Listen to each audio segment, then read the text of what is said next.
Good afternoon, everyone. This is John Rust on the Radio, broadcasting at 9:50 a.m. and 95.9 FM on Freedom 95, the right station for talk, broadcasting all across the beautiful fruited plain of our beautiful state of Indiana. So in the studio today is Mike Wilson. Mike, welcome. Thank you for having me back, John. And Justin. Howdy, John. Always happy to be on the show. So, folks, today we are in day, 300 of the government shutdown. It's not day 300, but it's getting there, it seems like. And what's interesting, after nearly a full month of this government shutdown, it shows some important facts. The impact has largely only been in air travel because air traffic controllers and TSA agents are not getting paid. Your U.S. senators are being paid, your U.S. congressmen and women are being paid, but the folks actually having to show up to work, they're not. That's not right. To date, the U.S. military has been paid, but it is only because a wealthy private individual donor stepped forward to help keep our troops paid. Bravo to him. Our GOP majority Congress is fully to blame. They blame Schumer. They blame the Democrats, but it's all hogwash, folks. Remember, the filibuster that they use to hide behind can be eliminated by a simple 51-vote majority vote in the Senate at any time. The filibuster 60-vote threshold is a tool used by the uniparty to protect the status quo, to protect government spending, to protect government growth, to protect massive new government debt that Jim Banks and Todd Young and Aaron Houchin and Jefferson Shreve are pushing on Hoosiers. This is all a diversion, folks, because they are funding Biden-level budgets that continue to pile on U.S. government debt. And every dollar of new government debt is shrinking the dollars you have in your pocket right now. Again, it is all a show. Republicans have the majority in the House, the Senate, and the presidency. We should be cutting government spending massively. Instead, as I said, Jim Banks, Todd Young, Aaron Houchin, Jefferson Shreve all voted for Joe Biden levels of government spending and for trillions and trillions and trillions of dollars of new debt. This government shutdown is just a diversion to take away from the fact that Jim Banks is bankrupting us, that Todd Young and all the other elected statewide GOP congressional members voted for more Biden spending. And we go to McDonald's and we see what the price of a value meal is today. We go to Walmart and see what the bill is for just a few essential items. So how is this affecting Indiana voters? Well, guess what? The Indiana Capitol Chronicle had a poll on this recently. And it doesn't surprise me, but I think it's going to surprise a lot of Hoosiers how deeply unpopular the Indiana GOP establishment is. I'm not talking about the grassroots, people like me. I'm talking about the establishment, the career politicians. Most Indiana voters said the state is in the wrong track and expressed growing frustration with their political choices. Again, this is from the Indiana Capitol Chronicle. The survey of 604 registered voters conducted last week by North Star Opinion Research on behalf of Independent Indiana shows Secretary of State Diego Morales and Jim Banks all with negative favorability ratings. The specifics on this poll are sadly not humorous. It's just really pathetic. Diego Morales was viewed favorably by just 5% of Hoosier voters. 21% offered no opinion, and 57% said they'd never heard of him, even though if you go to the state fair, you are plastered with Diego Morales signs everywhere. Diego Morales faces two Republican opponents already, and Democrat Birch Bayh VII recently announced his candidacy for that office. And remember, folks, just a few weeks ago, I called for Diego Morales to resign and for Governor Braun to immediately appoint me as Secretary of State so that we could keep that important office in Republican hands. Birch Bayh VII has already raised over $400,000 in large donations, including $300,000 from Robert Johnson of Connecticut. More than half, and this is from the article, more than half of Hoosier respondents, including Republicans, Democrats, and independents, were reportedly dissatisfied with the choices of candidates on their ballots in state elections overall. Folks, that is by choice. The Indiana GOP establishment, again, not the grassroots, the establishment bans 81% of Hoosiers from even running for political office like they did me. Remember, folks, I had more ballot petition signatures than any other candidate for the U.S. Senate, and the state GOP establishment took me off the ballot. That's why people are upset, because they get all these career politicians forced on us. And that's what's happening, folks, is people in Indiana are sick of the choices being forced on Hoosiers like Jim Banks, and we're going to get into him in a little bit on how poorly he's polling. It's shocking how bad he's polling. And this is what leads to Indiana having the lowest voter turnout of any state. Well, when you have people like Jim Banks forced on Hoosiers, and he doesn't even live here, he lives in Virginia, that's the only person the GOP establishment wanted on the ballot in 2024. That says everything about the GOP establishment here in Indiana. They want a party hack. These career politicians, I am not sorry for saying this, they are tumors on the body of Indiana. We have to remove them. Exactly. We need to have real Hoosiers being able to run for office. Sadly, today, if you don't meet the rules that most people do not know about, you can't run for political office in Indiana. This is a fact. Had Abraham Lincoln remained a Hoosier, he could not have ran for office in the state of Indiana because of the two primary rule. That is how warped and twisted the GOP establishment has become, that they would ban someone like Abraham Lincoln from even running for office in the state of Indiana. Isn't that pathetic? It's pitiful. Yes, it is. It's absolutely pitiful. 53% of all respondents said Indiana is on the wrong track, while just 34% believe Indiana is headed in the right direction.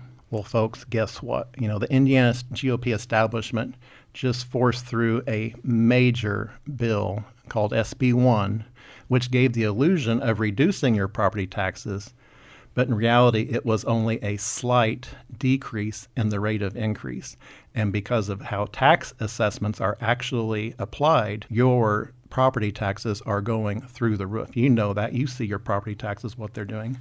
What they snuck in on that bill that is also just wrong is how they authorize Governor Braun to implement tolls for every mile of Indiana interstates. Can you believe that now?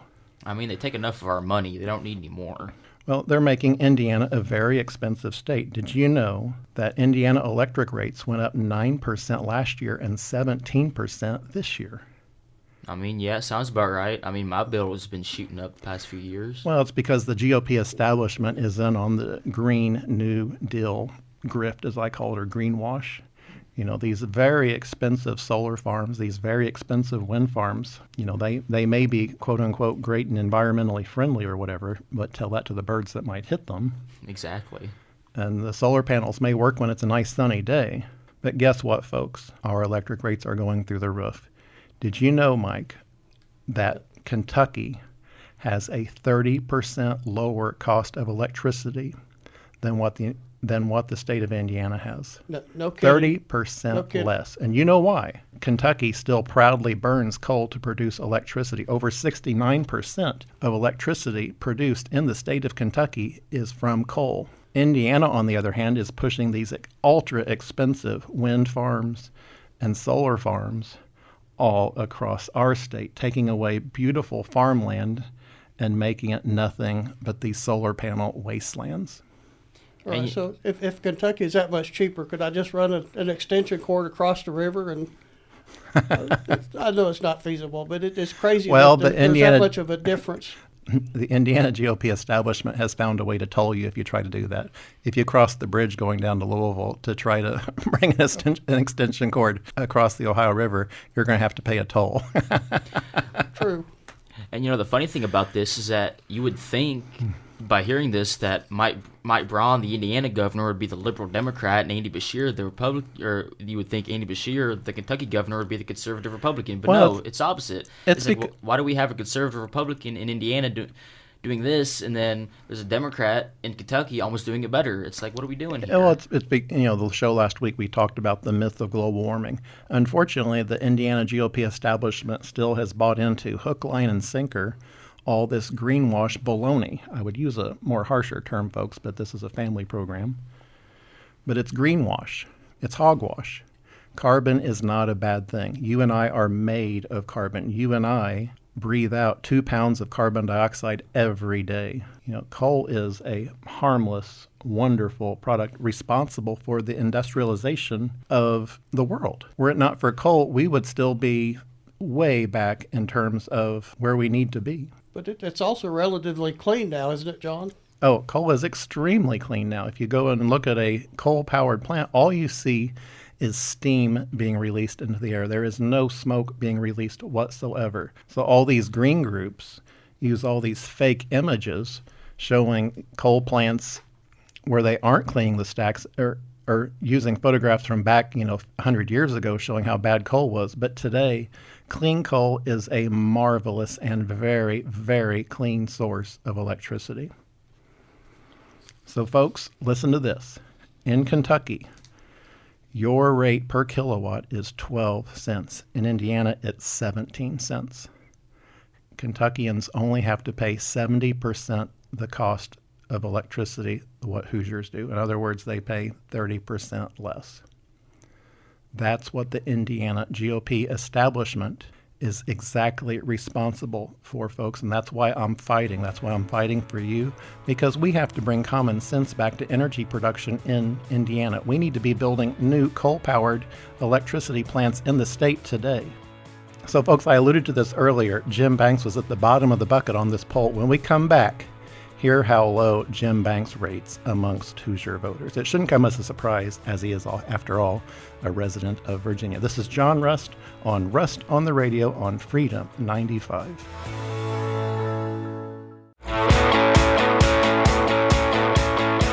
Welcome back, folks. This is John Rust on Freedom 95, the John Rust Show. Rust on the Radio, 950 AM and 95.9 FM on your radio dial on Freedom 95. The right station for talk. I'm here in the studio today with Mike and Justin. Welcome back, guys. Good to be here. Great day to be on the show. So we're talking about this poll. Guess how low Jim Banks, our forced senator from Virginia, guess how low his ratings are, Mike? How low are they? They're terrible. He is only viewed favorably by 21% of Hoosiers. He is at the bottom of the bucket. In my opinion, that's too high. Well, John, you're looking better all the time. Well, that's the issue. That's why he had to have me thrown off the ballot, because I would have easily won. He had to cheat to make himself forced on Hoosier voters. And it wasn't him per se. It was the GOP establishment, both here in Indiana and in Washington, D.C. They wanted a swamp creature. And of course, only a swamp creature would get such a low approval rating. That shows you everything. And this poll is from the Indiana Capitol Chronicle, folks. That just shows you how deeply unpopular Virginia's Jim Banks is here in our state. And you know who endorsed Jim Banks? Diego Morales. No kidding.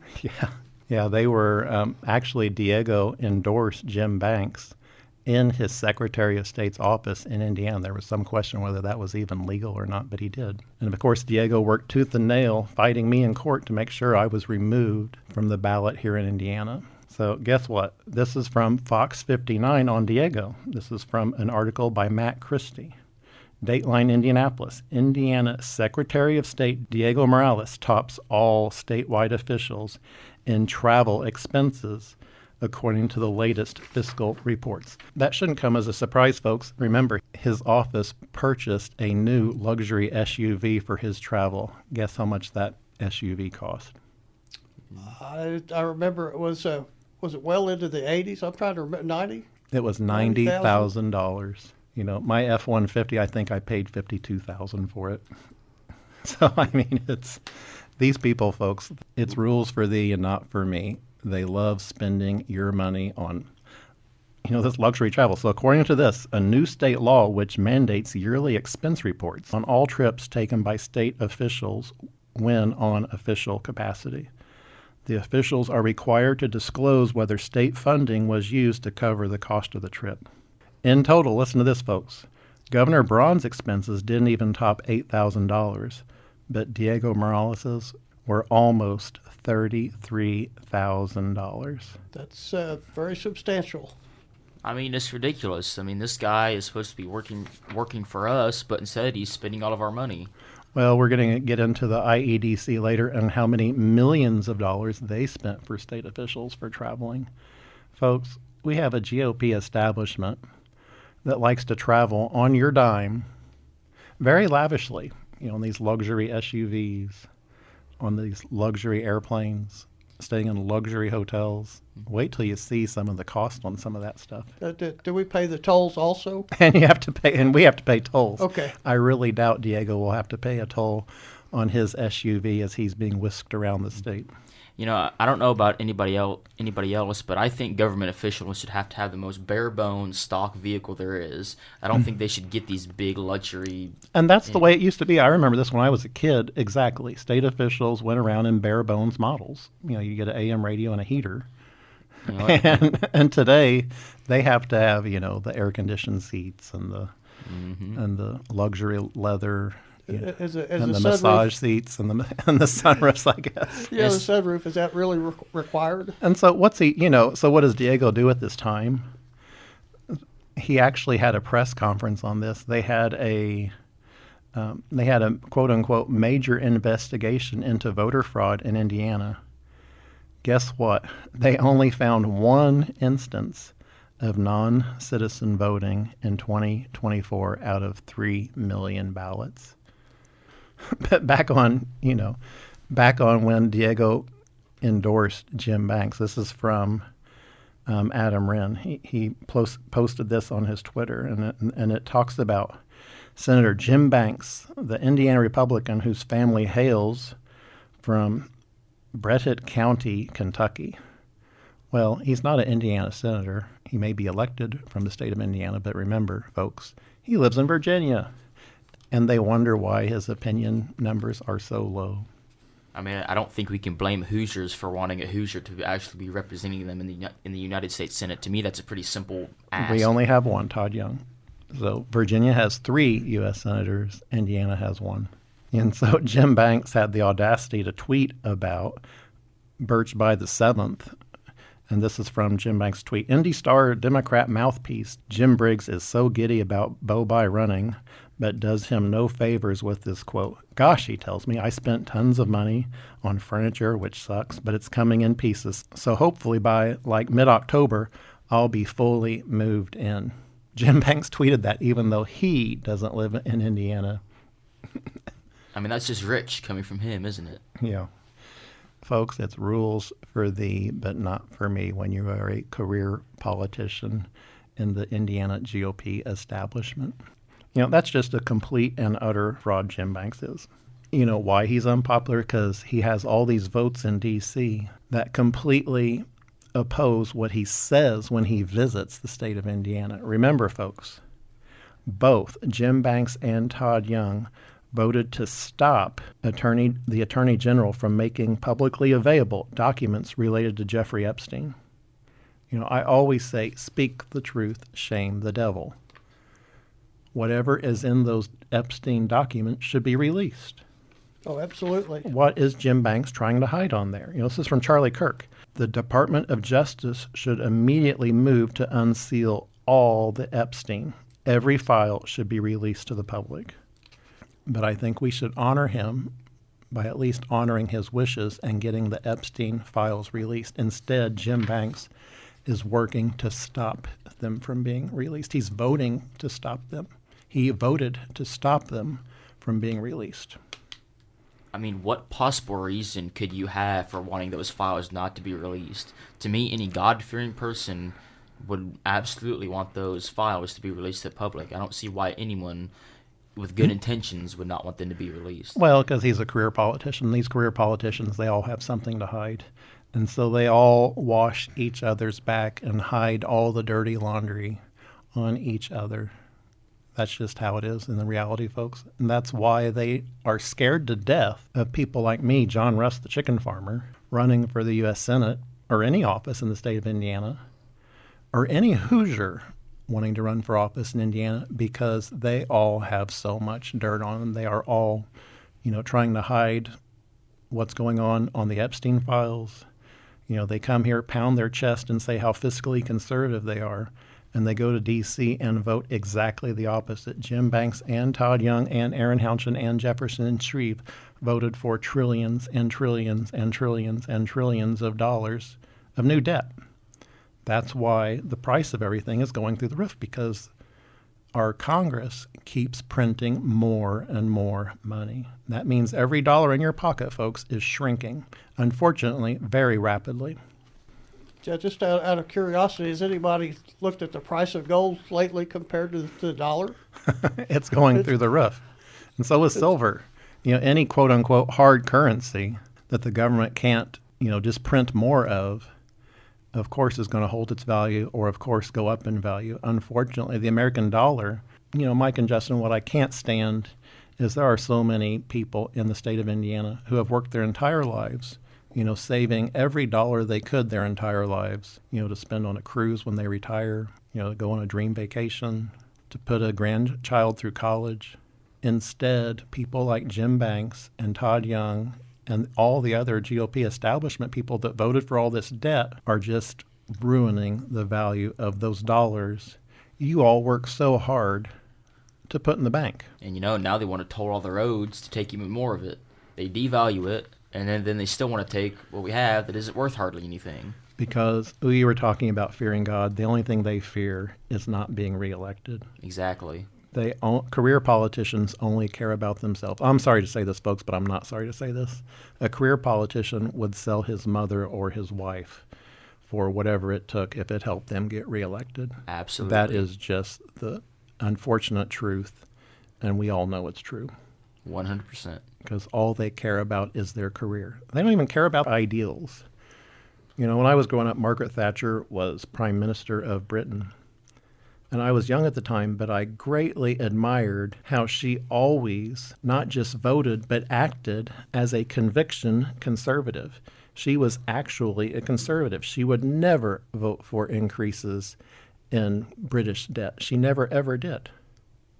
She only worked to increase the value of the British pound. And during her prime ministership, Britain recovered tremendously from the 1970s, when Britain was going down the tubes. She corrected the course of Britain by making sure she led Britain conservatively.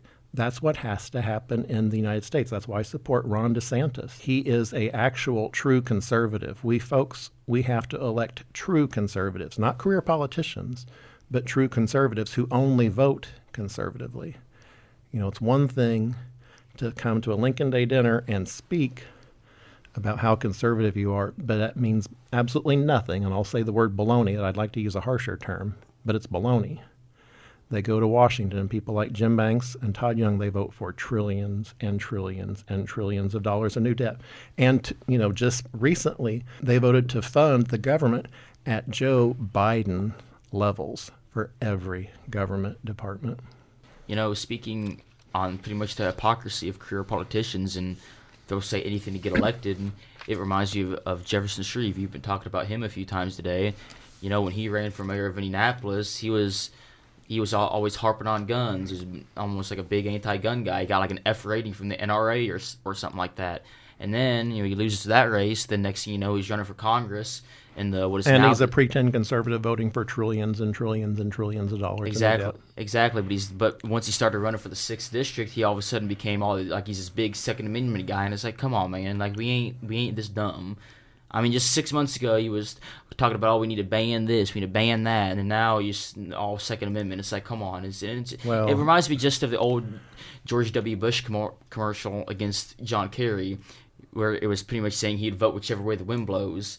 Whatever would help him get elected. That's pretty much just any old career That's politician. why we have to get people like Margaret Thatcher into politics in the state of Indiana. So, folks, if you're listening and you have an election, if you have a school board election right next week, vote in it. Vote in the Republican primary, and then vote in the Republican primary again next year, because then they cannot keep you from running. You have to vote in 2 Republican primaries to be able to run for office.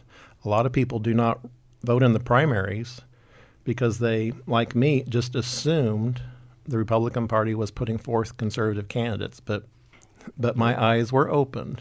I see now clearly how the GOP establishment is really just the Democrat Party in terms of how they want to spend money and how they want to tax you and how they want to toll you. Folks, we're out of time on this segment, but I just want to say this. This is from Donald J. Trump. He wrote this in July of 2012. This is from Donald J. Trump. No member of Congress should be eligible for re-election if our country's budget is not balanced. Deficits not allowed.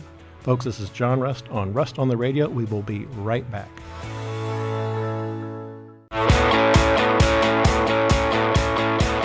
Welcome back, folks. This is John Rust on the Radio on Freedom 95, 950 AM and 95.9 FM on your radio dial, the right station for talk. So what we were talking about before the break, Donald J. Trump said no member of Congress should be eligible for re-election if our country's budget is not balanced, deficits not allowed. He said that in July of 2012, and I absolutely 100% agree. Oh, I do too. It's a wonderful idea, in my opinion. You know, at this point, this is from Reasonable on Twitter. I love this quote. It says, honestly, we should just get rid of Congress. The legislative branch is honestly just a joke. They serve no purpose except playing the stock market and profiting off lobbyists. They just keep adding trillions and trillions and trillions of dollars of new government debt. They don't meet deadlines for spending bills. They don't spend within their budget. So why do we even have a legislative branch at all? Folks, did you know that Congress is only working 135 days this year out of 365? I mean, I wish I could work that little and get paid that much. I mean, dang. And so to them, it doesn't matter if the government's shut down. They get paid whether it's shut down or not. It doesn't matter if the government shows up for work because they don't show up for work. People like Jim Banks, Todd Young, Aaron Hounchin, Jefferson Shreve, they're not showing up for the job. You know, at most they're working 135 days a year, it shows. And of course they don't care that the government shut down. But folks, remember, there are TSA agents, there are air traffic controllers right now working who are not getting paid. That's not right. They have bills to pay. They need to put groceries on the table for their families. And people like Jim Banks and Todd Young are just playing this game, hiding behind the filibuster from doing any real meaningful work in Washington. And, it's even more ridiculous that without that wonderful donor that came out, the military wouldn't have gotten paid. Hurts me a little bit more than it made to some other people. But, I mean, it's just ridiculous. I mean, yeah, these career politicians, these, as you call them, swamp creatures, they get paid. But the people who actually defend this country and the rights of this nation, if it wasn't for that wonderful donor, they wouldn't have gotten paid. I mean, that's just depressing in my opinion. Well, this is from Charlie Kirk, and he wrote this in January of 2019, folks, but it rings true today. We should use this government shutdown as a chance to shrink government permanently. Privatize the TSA, privatize the FAA air traffic controllers, remove non-essential workers. If workers aren't essential, they shouldn't be working in government in the first place. That's from Charlie Kirk. I think there's a lot of valid points there. Well, it's just common sense. If you're not essential, why are you there? Everyone should be essential that has a job. Everyone at my family's farm is essential. They are all doing something. They're doing something meaningful. To put a dozen eggs in a grocery store somewhere for someone to buy that dozen of eggs and bake a cake for their daughter for their birthday, make an omelet for breakfast. They're doing meaningful, essential work helping feed Americans. My family, we feed over 20 million people every day through our family's egg farms. These career politicians, they don't know what work is. All they know is going around and lying to Hoosiers at Lincoln Day dinners about how conservative they are, and again, voting the exact opposite in D.C. And they wonder why their poll numbers are so awful. Again, look at Jim Banks's approval ratings in the bucket. Of course they are. He doesn't even live in the state of Indiana. He lives in Virginia. And he lies through his teeth about all these important issues, like fentanyl, where he voted for the First Step Act, which released fentanyl dealers from prison early, folks. Jim Banks voted for that. And then he goes out and retweets people that have been tragically affected by fentanyl in their lives. It's just enough to make you throw up. how awful these career politicians are, what leeches they are, what tumors they are on our society. And I know those are harsh words, but I absolutely mean them. These people are absolutely bottom feeders. Exactly, and they don't even have to worry about these low poll numbers because they're just going to kick everybody off the ballot that tries to run against them. Good people that actually mean well, they're just going to kick them off the ballot so they don't have to worry about getting beat, and they can just cruise to re-election. Well, Justin, you and I were talking during the break about how young people should absolutely be voting in the Republican primaries today because we need to get better choices. And you may not have a choice on the ballot today, but by you voting and voting in 2 Republican primaries, then you yourself can run for political office. I naively thought, well, I've always only ever given money to Republican candidates my entire life. Never $1 to the Democrats, not $1. Always tens of thousands of dollars that I donated myself to Republicans. I thought I would be welcome with open arms in the Republican Party. You would think so. No, because I am not bought and paid for. They are only interested in career politicians who, again, folks, would sell their mothers or their wives for you-know-what if it helped them get reelected. Isn't that pathetic? Exactly. It is so aggravating how these are the people that get forced on us, people like Jim Banks, who have to be forced on Hoosiers with no choice allowed.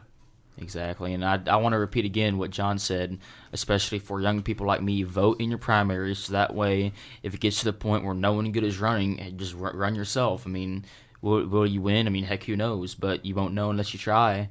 I mean, at least if you've done it, even if you lose. In my opinion, at least go in the primaries and vote against the incumbents. Exactly. Vote for Republican candidates, but vote for non-incumbents. Vote for the new blood. Vote for people who are not part of the establishment. 100%. This is from Casey DeSantis. In addition to enacting term limits for members of the U.S. Congress, what about banning insider trading, repealing Big Pharma's liability protections on childhood vaccine schedules, prohibiting digital IDs, enacting a balanced budget amendment? Folks, we have to have conservatism back. I know for a fact, people like Aaron Hounchin, they pretend to be for term limits, but they would never, ever actually abide by making them into law.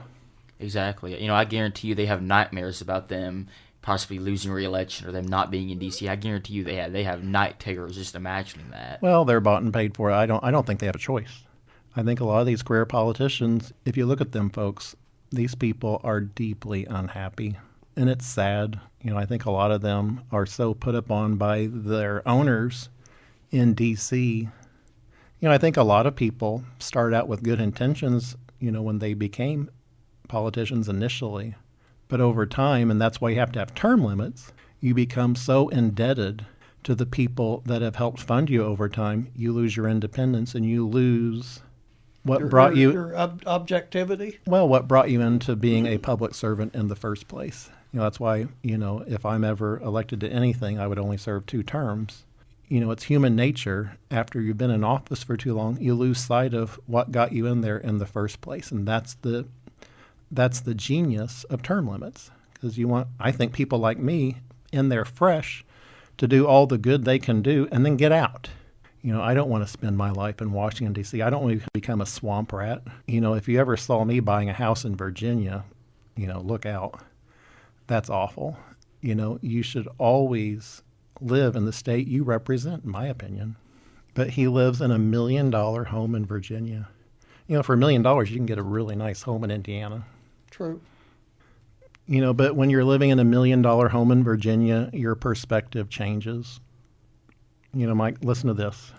The average private sector worker earns $65,000 a year. The average federal employee earns $106,000 a year. 40% more for doing far less.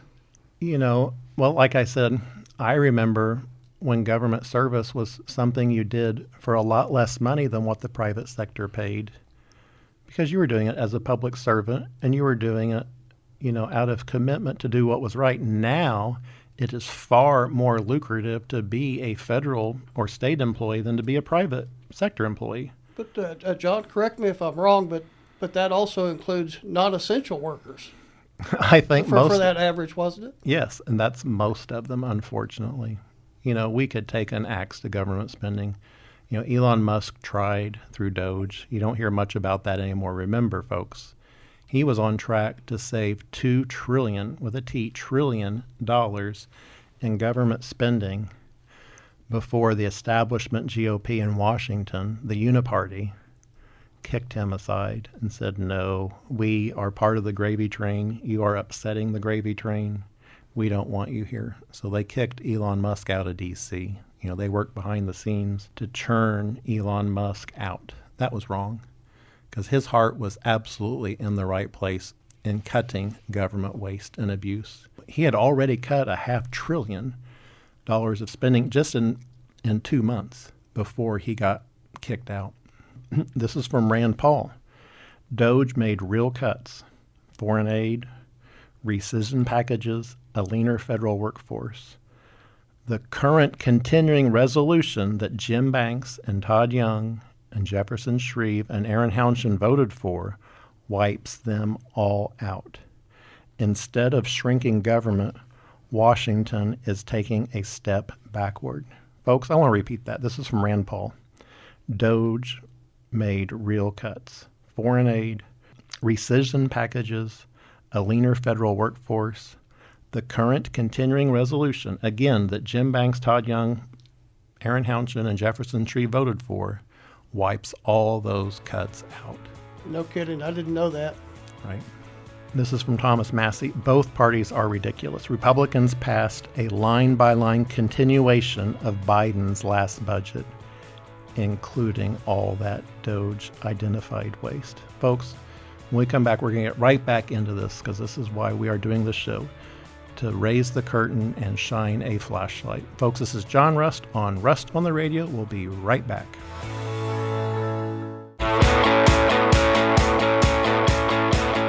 Welcome back, folks. This is John Rust on the Radio on Freedom 95, 950 AM and 95.9 FM on your radio dial. Freedom 95, the right station for talk. I'm here in the studio today with Mike and Justin. Welcome back, guys. So before the break, we were talking about, why does the government have non-essential workers? What is the definition of non-essential? That means they don't have to be there. So they shouldn't be there. If you're non-essential, you shouldn't have that job. So you're actually admitting that those people are not essential, but you have them on the payroll?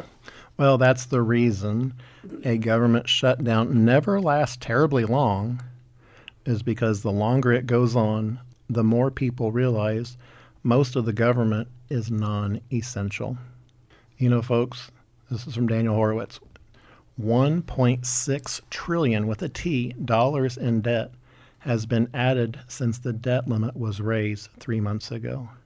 If you want to know how prices are so high despite de facto recession for 80% of the economy, that is your culprit.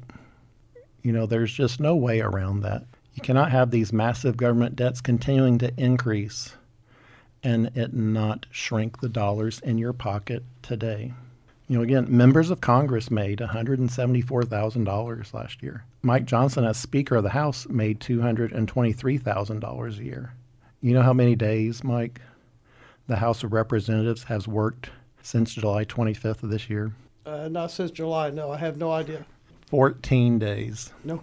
I mean, two weeks. 2 weeks, all right. That's pitiful.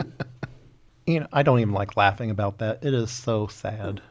It's parody. It's ridiculousness. It's craziness.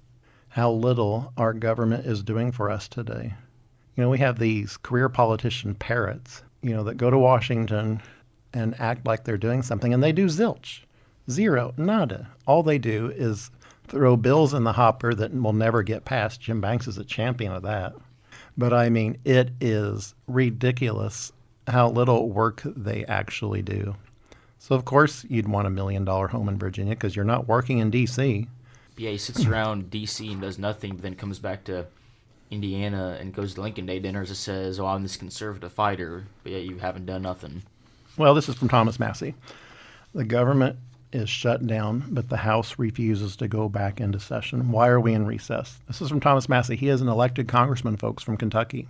He serves northeastern Kentucky, from Cincinnati south through rural Kentucky through there. He says, why are we in recess? Because the day we go back into session, I have 218 votes for the discharge petition to force a vote on releasing the Epstein files. Speaker Johnson doesn't want that to be the news. Folks, isn't that sad? The establishment GOP, Aaron Hounchin, is in GOP leadership in the House of Representatives. She voted against allowing a bill to the House floor which would have allowed a vote on releasing the Epstein files. You know, I'll say what's really sad is the fact that, you know, Thomas Massey is one of the few, and I mean few, elected politicians that's actually doing right by the people and actually trying to do the best for the country, and yet you're seeing now the establishment GOP is trying to primary him. I mean, that should tell you all you need to know about the establishment of this party. Well, and he's not just also fighting for the release of the Epstein files. He is voting continuously against these trillions and trillions and trillions of dollars in new debt. He was the lone standout. Exactly. That's what I'm talking about. I mean, he's the only guy who's actually trying to fight for the people, and they want him out. I mean, that should tell you all you need to know about the establishment. And he has been the party. only conservative fighter. He has. You know, everyone else pretends to be a conservative fighter, but they're actually liberal wannabes. 100%. You know, remember Jim Banks, there is one thing he does in his $1 million home in Virginia. He posted this on his Twitter. He posted that he was reading about Edward Kennedy, you know, the senator from Massachusetts, who was an awful U.S. senator, an awful liberal. That's who Jim Banks dreams of becoming, you know, a Massachusetts liberal. That says everything. And that's why Jim Banks is so deeply unpopular in the state of Indiana, because he wants liberal Massachusetts values. You know, we want Red Rock conservative values in Indiana. Yeah, Jim Banks pretends to be conservative on the social issues. You know, put your vote where your mouth is. Don't vote for the First Step Act, which released fentanyl dealers from prison early, which released sex offenders early, which released drug dealers from prison early, which released violent criminals from prison early. Jim Banks voted for that. You know, that is just liberal Massachusetts baloney. I'm using the polite term there. But that's who Jim Banks wants to be. He wants to be a liberal Massachusetts senator. Folks, Indiana deserves a conservative senator, and it's certainly a conservative senator would never, ever vote for trillions of dollars of new government debt, like both Todd Young and Jim Banks voted for. You know, folks, it took more than 200 years for the national debt to hit $1 trillion. You know, next year we're going to be celebrating our 250th anniversary of the founding of the United States. Guess what? The national debt just increased by $1 trillion in the past 170 days. It's hard to fathom what a trillion is in anything, but here's a little bit of perspective. 1 million seconds ago was October 15th. 1 billion seconds ago was 1993. 1 trillion seconds ago was 30,000 BC. Wow. That really does put it in perspective how large of a number that is. Well, it's hard to get your head around how massive $1 trillion is. You know, back in the 1970s and 80s, there was a politician, I can't remember his name, but he was talking about his quote was $1 billion here, $1 billion there. Pretty soon it adds up. Mm-hmm. You know, That it does. Jim Banks and Todd Young are voting for trillions and trillions and trillions. They're voting for hundreds of thousands of years of debt to get that paid back. And they're not even trying. Folks, I'm going to repeat that. The U.S. national debt is now rising by $1 trillion every 180 days. We have a Republican House, we have a Republican Senate, we have a Republican president. There is no excuse for that. We should absolutely be passing fiscally responsible government funding measures that cut government spending and waste, that enact the Doge cuts. They are not. Jim Banks and Todd Young just stabbed Elon Musk in the back by voting for Biden levels of funding that line by line fund everything that Elon Musk's Doge team found to cut. It was all for naught. And so, folks, you're sitting at home, you're thinking, well, I'm listening to this John Russ guy, the farmer. He sounds pretty negative on this. But I'm not sorry. Someone has to speak the truth and shame the devil. You know, if Republicans do bad in the next election, it's going to be because, you know, the wars didn't actually stop. The GOP underwhelmed in the Senate and the House. Look how pathetic our GOP majorities have been in both the House and the Senate. You know, can either of you guys name one thing the Republicans have done in the House or the Senate that has been positive? No. No, I can't either. I mean, they haven't done anything. You know, to cut spending. You know, they had a few Band-Aid things that they thumped their chest over, but it was meaningless. Mm-hmm. Instead, they vote for these trillions and trillions of dollars in new debt. And people wonder why Jim Banks is so deeply unpopular in the state of Indiana.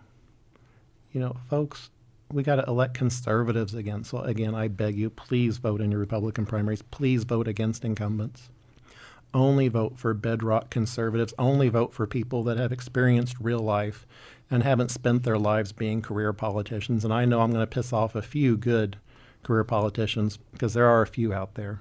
But unfortunately, the people like Jim Banks and Aaron Hounchin, they swamp whatever good any good career politicians accomplished by becoming these swamp rats that vote for so much continued government debt every time after pretending to be conservative here.